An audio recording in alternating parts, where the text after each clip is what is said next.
If you're currently feeling a distance in your relationship between your partner, I want you to understand that it's okay and that tends to happen. There's no need to worry because there's always a way to come back from it. And on today's episode of 30 Plus Click, we've we've crafted 7 vulnerable questions that we think you guys can ask each other to help you reclaim some of that intimacy that is currently being lost. But without further ado, hey guys. Welcome and welcome back to another episode of 30 Plus Click with Max and Yo-Yo.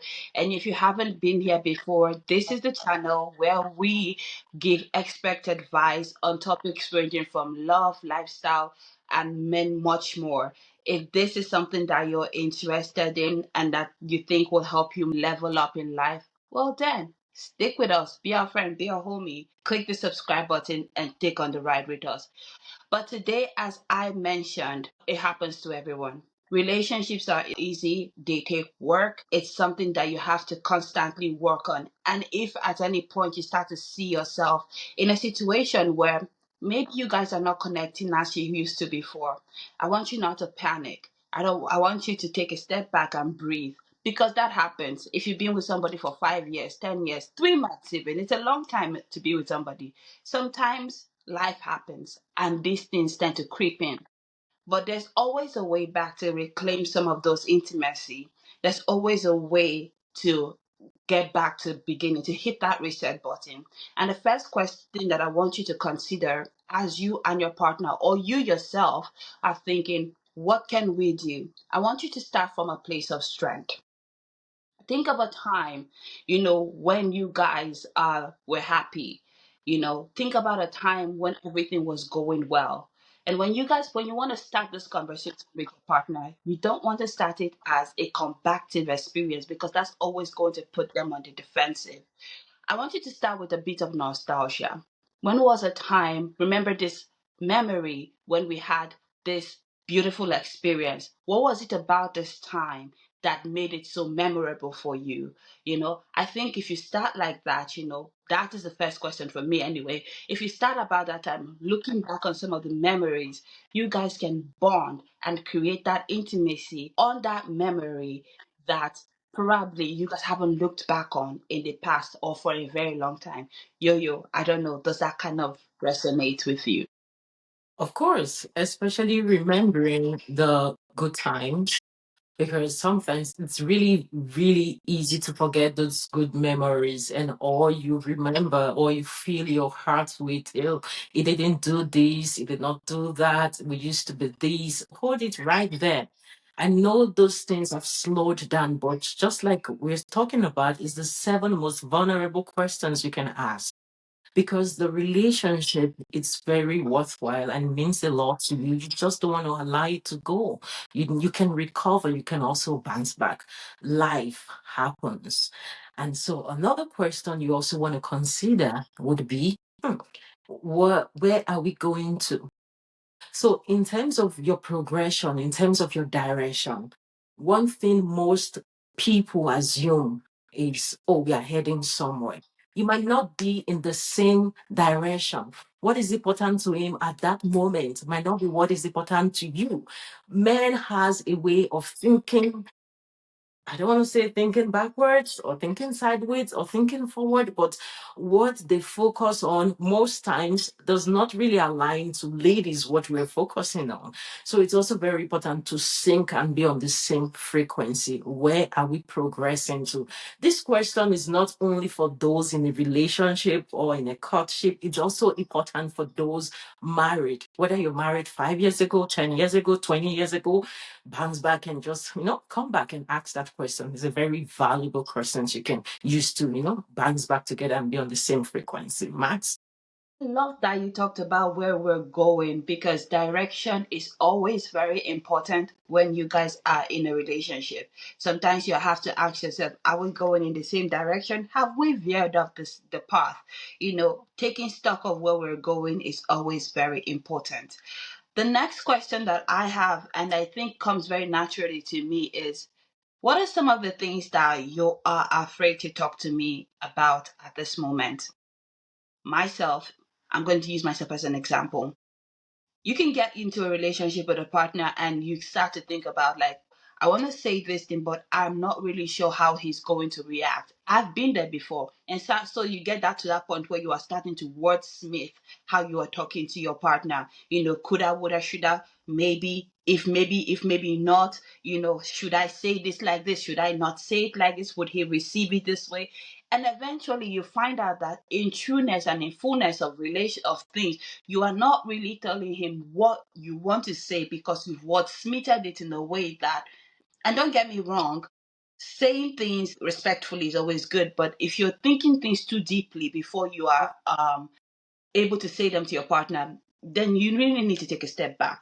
And so when you guys come to this place of like asking questions to help you reclaim that intimacy, I think it is very important for your partner in this case to ask, if you're the guy who's noticed that maybe your girl, or you're the girl who noticed that maybe your guy is beginning to wordsmith the way he talks to you. Maybe ask him, what are some of those things that you are afraid to speak to me about at this time? And I think giving that safe space to say, hey, this is a safe space. There are no wrong answers. There are no right answers. There is just things that we need to throw on the table and triage them as we are going. I think that is going to help you reclaim some of those intimacy, or at least have an honest, conversation. That is what I think. Yo, I don't know if you have anything to add. And I believe we are on point question number 3. So we're tracking all the way to 7. Yeah, so that's the very valid point that you've mentioned. Another area I would like to talk about, 30 plus click, we really believe in communication. And so a number of times we assume that we have spoken, we assume that we have passed our message. We even assume that we've been heard. One thing I think you would want to ask your partner is, how can I communicate to you better? So because now it's not about you are putting in the space because you really want to be there, you want to have a shared space. How can you communicate to him better? That way you would no longer be assuming that you've spoken, you would no longer be assuming that you've heard. And most of all these complaints, I have been telling him for over a year now. This is the same thing we wanted to do. He did not hear me. I wish he just listened to me. We did not do it. All this is summarized in one word: communication. If you understand the communication style of your partner, you might be able to resolve all these little complaints. How can you communicate to him, or how can you communicate to her better? Is something you want to explore and also deep dive in as a partner or in a relationship. I actually yesterday. So I was on a conversation with a friend, and I love to say this, yeah, right, Yo Yo. While we're talking about this in the context of a relationship, it doesn't necessarily just apply only to relationship people. Single people like myself often fall victims to them. And I was in a conversation with a friend yesterday, Yo Yo. I said to this friend, like, hey, I'm actually listening to what you're saying, right? But then I started to realize as we had this conversation that listening and comprehension are two different things. So before we ended the conversation, this is what I said to my friend. I said, this is what I heard. With the communication that we've had back and forth right now, this is what I heard. Is that what you were trying to say? And come to find out, the person was stunned. It was like, that's not, how did you make this deduction? Like, this is not what I was trying to say. To hammer on Yo-Yo's point, communication is one thing, hearing is another thing, understanding is another thing. So, in communicating, you have to make sure that both of you have communicated, heard, and understood each other and are quite on the same page.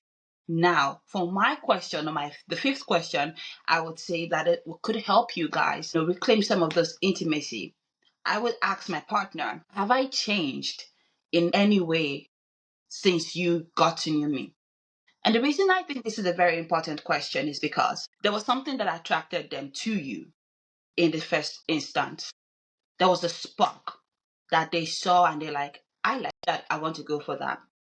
Has there been a change in that? Maybe that is now, maybe it's less, it's different, you know? Has that changed the way they look at you or the way they feel about you? And I think that having these questions honestly, is very important. Now, you might not like the answer they give you.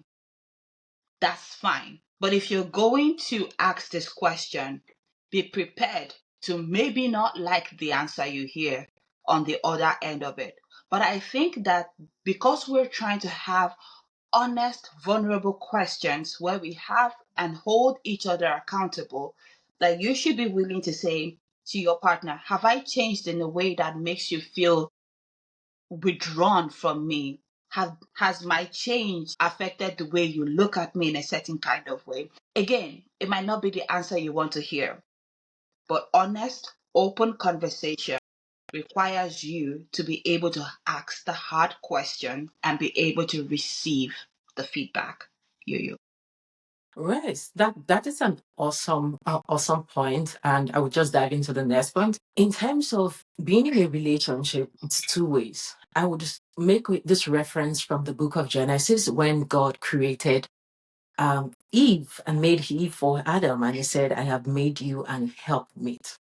So question that one question that you would want to consider asking your partner, either whether you're the man or you're the woman, is how can I help you?